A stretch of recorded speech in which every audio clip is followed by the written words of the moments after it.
Alors bonjour, je vais vous présenter la situation professionnelle Candy. Alors voici le plan de ma soutenance. Je vais d'abord présenter l'entreprise.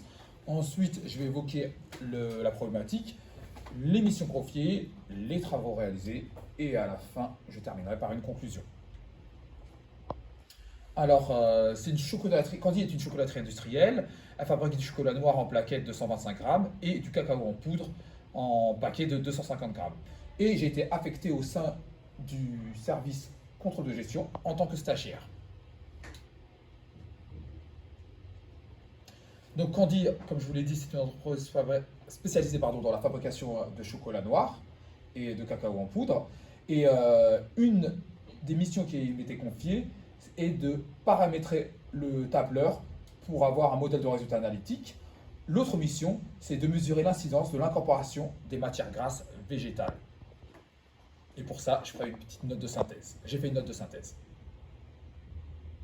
Donc, ma première mission, c'était l'élaboration d'un modèle de détermination du coût de revient et des résultats analytiques pour chaque produit fabriqué. Pour cela, j'ai paramétré différentes formules sur tableur. Ensuite, j'ai présenté les éléments chiffrés pour le mois de mai et pour le mois de juin. Ensuite, la troisième mission, c'était la recherche d'informations sur la législation sur le chocolat et en particulier sur l'incorporation de matières grasses végétales. Et enfin, j'ai rédigé une note de synthèse. Donc nous allons aller sur le fichier que je devais compléter. Donc au départ, j'avais un fichier et toutes les cellules qui sont en bleu et en vert, c'était des cellules que je devais remplir. Les cellules bleues, c'est juste de la saisie. Donc pour cela, je lisais l'énoncé et je complétais en essayant de bien comprendre. Et les cellules vertes, ce sont des cellules paramétrées, donc ce sont des cellules où j'ai mis des formules. Donc on avait d'abord les données à saisir. Ensuite, on avait le tableau de répartition qui sert exclusivement à la répartition des charges indirectes. Donc, à partir de la nature des unités d'œuvre, je vous ai déterminé le nombre d'unités d'œuvre et ensuite le coût de l'unité d'œuvre. Par exemple, pour obtenir le 0,43 euros, j'ai divisé les 3670 par le nombre de kilos de fèves et de sucre acheté, soit 8575. Une seconde. Est-ce que vous pourriez me retrouver Est-ce que vous pourriez me retrouver la formule pour la quantité de kilogrammes de fèves et de sucre acheté? Oui, bien sûr. Donc, on voit que l'unité d'œuvre, c'est kilos de fèves et de sucre acheté. Donc, qu'est-ce que je fais? Je vais dans mes données à saisir. Donc, déjà, je vais mettre égal. Je vais dans mes données à saisir. Et donc, il faut que je trouve le kilo de fèves et de sucre acheté. Ici, je vois qu'il y a 7600 kg de fèves. Et je vais rajouter mes 975 kg de sucre. Et donc, ça me trouve mes 8575 euros. Et pour trouver les 0,43 centimes, je fais tout simplement le coût du centre d'approvisionnement que je divise par le chiffre que je viens de trouver. Ensuite, je vais déterminer mon coût d'achat. Donc pour déterminer mon coût d'achat, je prends mes charges directes et mes charges indirectes. Mes charges indirectes que j'ai trouvées à l'aide de mon tableau de répartition. Je fais la même chose pour le sucre. Et ensuite, je devais faire ma fiche de stock. Et ici, nous avons utilisé la méthode CUMP après chaque entrée. Voilà, donc je prends mon stock initial que j'avais dans l'énoncé, j'ai rajouté mes achats.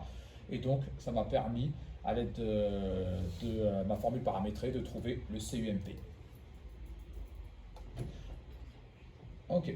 Ensuite, je vais déterminer le coût de production des produits intermédiaires. En effet, la pâte de cacao, les tourteaux et le beurre de cacao ne sont pas des produits finis. Par contre, ce sont des produits qui nous permettent de fabriquer les tablettes de chocolat et le cacao en poudre. Donc c'est pour ça que ce sont des produits intermédiaires, puisqu'ils sont incorporés dans le processus de production et ce ne sont pas des produits finaux. Donc, pour cela, j'ai pris mes charges directes et j'ai rajouté mes charges indirectes, toujours de la même manière. Mes charges directes, je les avais dans l'énoncé, et mes charges indirectes, je les avais à l'aide de mon tableau de répartition. Voilà. Une fois que j'ai terminé, je pouvais voir dans le schéma qu'il y avait une nouvelle fiche de stock. Donc pareil, je prenais mon stock initial, je rajoutais les quantités produites, et donc ça me permettait de déterminer le CUMP du beurre de cacao. Ensuite, j'arrivais au coût de production du cacao en poudre et du chocolat. Donc par exemple pour le cacao en poudre, les charges directes étaient le tourteau, le papier, le carton, la main-d'œuvre liée au glutage et la main-d'œuvre liée au conditionnement. Et mes charges indirectes, c'était les charges du butage et les charges de conditionnement. Donc on s'aperçoit qu'on a fabriqué 6400 produits, 6400 pardon, paquets de cacao en poudre au coût unitaire de 2,15 €, soit un coût total de 13 759,32 €. Et donc ici, c'est la même chose pour les tablettes de chocolat. Et donc, à nouveau, il fallait les stocker selon la méthode du CUMP. J'ai arrivé à mon coût de revient. Alors la différence entre le coût de revient et le coût de production, c'est que cette fois-ci, j'ai rajouté mes charges de distribution et mes charges d'administration. Autre différence, c'est que mon coût de production se calcule à partir des quantités produites, tandis que mon coût de revient se calcule à partir de mes quantités vendues. Voilà. Enfin, j'arrivais au résultat analytique et donc on s'aperçoit que l'entreprise réalise un bénéfice sur les deux produits de 446,51 € pour le cacao en poudre et de 5 593 € environ pour les plaquettes de chocolat.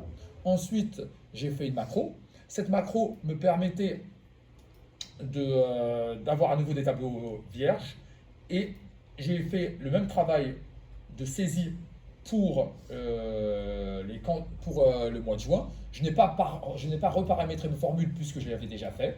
Et donc, mon résultat analytique, cette fois-ci, il a diminué entre mai et juin. Il est passé à 86 € pour le cacao en poudre et environ 2770 € pour les plaquettes de chocolat. Voilà, donc des résultats en baisse. Comme je vous l'avais dit, ma mission 3 était de rechercher des informations sur la législation sur le chocolat. Et en faisant des recherches, en faisant une recherche, je me suis aperçu que, en fait, il était possible d'incorporer de la matière grasse végétale, mais il ne fallait pas dépasser les 5%, parce que si on dépassait les 5% de matière grasse végétale, on n'avait plus droit à l'appellation chocolat. Voilà. Ok. Voilà, j'ai terminé ma présentation. Est-ce que je reste disponible pour vos questions? Est-ce que vous pourriez m'éclaircir ce qu'est une charge directe et une charge indirecte? Alors, une charge directe, c'est une charge qui est directement affectable à un élément du coût. Alors, la charge directe, on n'a pas besoin de la traiter. Donc, en fait, les charges directes, on va directement les mettre dans le coût d'achat, le coût de production et le coût de revient. Par contre, une charge indirecte, elle nécessite un traitement particulier puisqu'elle n'est pas directement affectable à un élément de coût. Ici, les charges indirectes sont l'approvisionnement, d'abord l'entretien et le transport, et toutes les charges que vous voyez ici. Et ces charges indirectes, elles nécessitent un traitement particulier. C'est-à-dire qu'on va d'abord déterminer une unité d'œuvre, c'était donné dans l'énoncé. À partir de ces unités d'œuvre, j'ai calculé la quantité d'unités d'œuvre, et ensuite, j'ai déterminé le coût de l'unité d'œuvre. C'est le traitement nécessaire pour une charge indirecte. Pourriez-vous m'en dire plus sur ce qu'est exactement un centre auxiliaire et pourquoi est-ce que vous le répartissez dans les centres principaux? Alors, un centre auxiliaire, alors il y a une différence entre les centres auxiliaires et les centres principaux. Les centres auxiliaires, c'est les centres qui ne sont pas directement liés à l'activité de production. Tandis que les centres de production, les ateliers de production comme le butage ou le pressage, eux, ils sont directement liés à l'activité de production. Je vous donne un exemple, l'agent d'entretien, c'est pas lui, il va pas directement participer à la production du cacao. Par contre, s'il n'y avait pas l'agent d'entretien, les locaux seraient sales et donc ça serait difficile de travailler dans des bonnes conditions. Donc en fait, les centres auxiliaires, ils vont déverser leurs charges, c'est pour ça qu'il y a un moins, ils vont déverser leurs charges dans les centres principaux. Et donc les centres auxiliaires, une fois qu'ils ont déversé leurs charges, ils sont forcément égaux à 0. Et pour trouver cette répartition, je me suis servi des données d'énoncé. Donc on sait que le centre entretien, il donne 15% de sa charge au transport, 5% au compassage, etc., etc. Et le transport, lui, donne 35% à l'approvisionnement, 20% au conditionnement et 45% à la distribution. Est-ce que vous pourriez aller sur l'onglet des coûts d'achat? Oui. Je souhaiterais que vous me refassiez la formule des charges indirectes d'approvisionnement, s'il vous plaît. D'accord. Ok. Alors, déjà, c'est une charge indirecte. Donc, à partir du moment où c'est une charge indirecte, je vais forcément dans l'onglet du tableau de répartition. Donc, je crois que c'était l'approvisionnement. Donc, je regarde l'unité d'œuvre. L'unité d'œuvre est le kilo de fèves et de sucre acheté. Je retourne dans mon coût d'achat. Donc, ici, la quantité est de 7600. Donc, je vais reprendre. Comme mon unité d'œuvre, c'est la quantité, je vais reprendre la quantité. Donc, 7600. Ensuite, pour le coût de l'unité d'œuvre, je retourne toujours dans mon tableau de répartition. Ici, je vois que 1 kg de fèves ou de sucre acheté coûte 0,43 centimes de charge indirecte. Donc, je vais reprendre ce chiffre.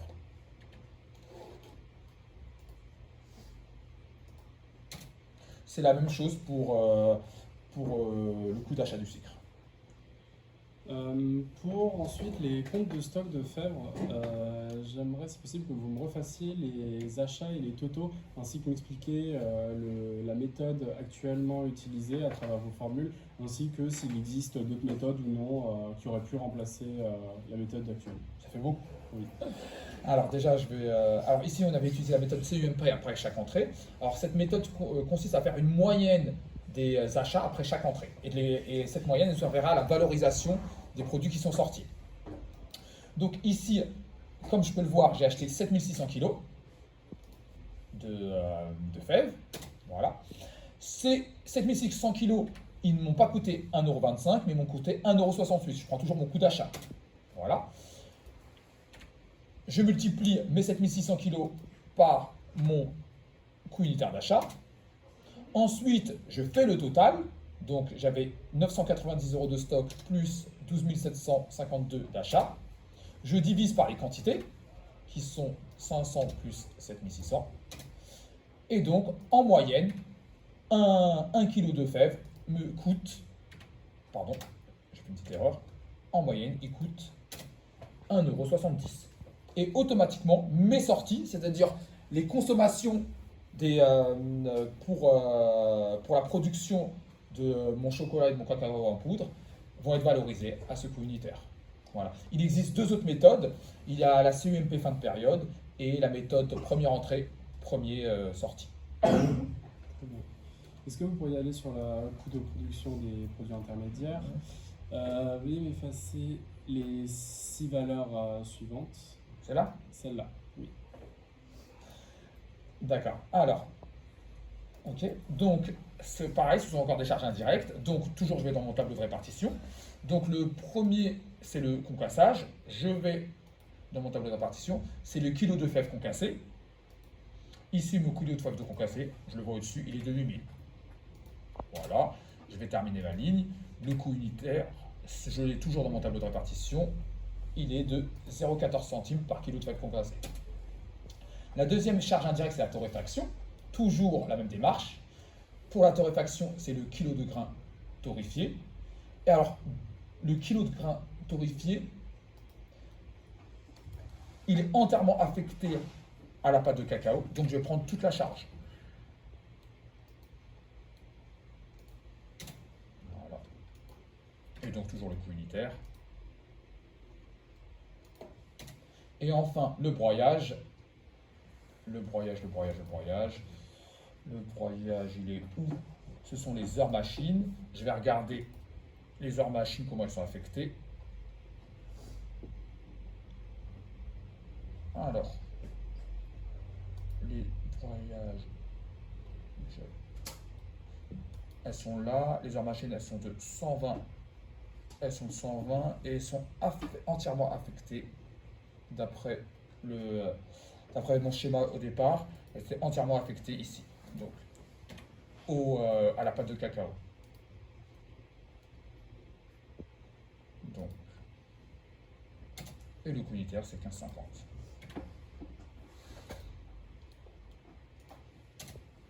Ok, voilà. Et donc après, pareil, il fallait stocker le beurre de cacao, et donc on avait un CUMP de 5,17. Voilà. Ensuite, il y avait le coût de production, donc c'est la même chose. Et donc, j'arrivais enfin à mon coût de revient. Explique-moi exactement qu'est-ce qu'un coût de revient pour faire simple. Alors, le coût de revient, il se différencie du coût de production parce que dans le coût de revient, on rajoute tous les frais. Alors, une fois que le produit est terminé, on va rajouter tous les frais qui viennent se rajouter, comme les charges de distribution, puisqu'il faut bien transporter les produits jusqu'à les points de vente, et comme les charges d'administration. Et donc, pour passer du coût de production au coût de revient, il faut non seulement rajouter ces deux éléments de coût, mais en plus, cette fois-ci, on va les valoriser alors, elles vont être valorisées il se calcule à partir des quantités vendues, pardon, et non des quantités produites, puisque les quantités produites c'était 6400 et finalement on en vend 6570. Voilà. Est-ce que vous pourriez aller dans le résultat analytique? Expliquez-moi le résultat analytique, comment est-ce que vous pourriez le trouver? Alors, le résultat analytique, je prends toujours mon chiffre d'affaires et je retire mon coût de revient. Donc, je reprends mes éléments du coût de revient. Donc, voilà. Et c'est celui-là, pardon. Et donc, ça me permettait de déterminer mon coût de revient. Et en fait, ensuite, c'est simple. Mon chiffre d'affaires moins mon coût de revient, on s'aperçoit qu'on fait un bénéfice. Et si je veux l'avoir unitairement, je divise mon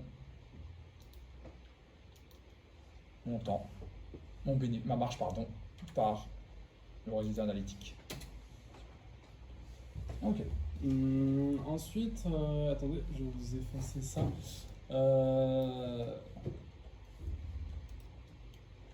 S'il vous plaît, essayez de me refaire la macro ainsi que le bouton de macro. D'accord. Alors déjà, une macro, ça sert à automatiser des tâches. On va refaire la macro. Alors ici, la macro, elle permettait de remettre des tableaux vierges pour calculer le résultat, les résultats du mois de juin. Alors, pour commencer ma macro, je vais dans Affichage et j'enregistre une macro. Je vais l'appeler MZ4, mise à 0, et je vais commencer. Ensuite, je vais sélectionner toutes les feuilles. Une fois que je les ai sélectionnées, je vais les déplacer ou copier. Et ça, je vais le faire dans un nouveau classeur. Je crée une copie. Il rame un peu. Et même beaucoup. Donc, une fois que je... Alors, ça y est. Là, je suis dans ma copie. Donc, je vais sur... Qu'est-ce que je vais faire? Je vais effacer toutes les cellules en bleu. Donc, toutes les cellules de saisie. Je ne vais pas effacer mes cellules vertes parce que mes cellules vertes, ce sont des paramétrages. Et si je les efface, je devrais refaire le travail. Donc, j'efface toutes mes cellules bleues. Et donc, on voit bien, quand j'efface mes cellules bleues, on voit bien que les éléments ont disparu. Une fois que j'ai terminé, j'arrête l'enregistrement. Et je ferme le fichier sans enregistrer. Je reviens donc sur mon fichier original. Je vais affecter un bouton de macro. Donc, est-ce que vous avez une préférence sur le bouton? Un rectangle. Un rectangle, super. Voilà. Maintenant, je clique droit et je lui affecte un bouton de macro. Donc, MZ4, il me semble. Oui. Et donc, on va vérifier si elle marche.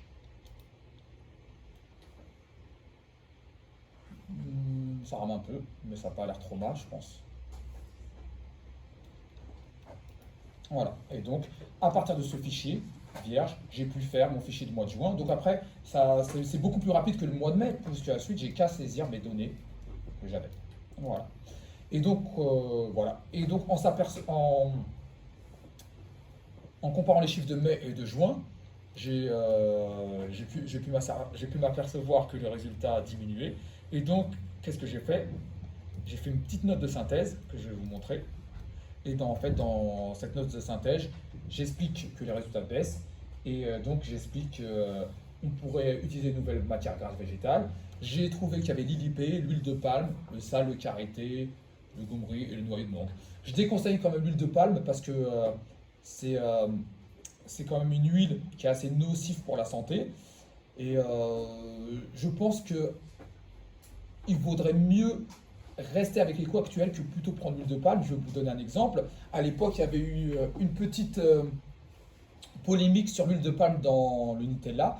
Et en fait, Nutella a préféré garder l'huile de palme, même si ça lui coûtait un peu plus cher, car elle avait peur que ça dénature trop le goût. Donc, des fois, il y a un arbitrage à faire et il vaut mieux préserver le goût. Ouais, c'est ce que je peux dire.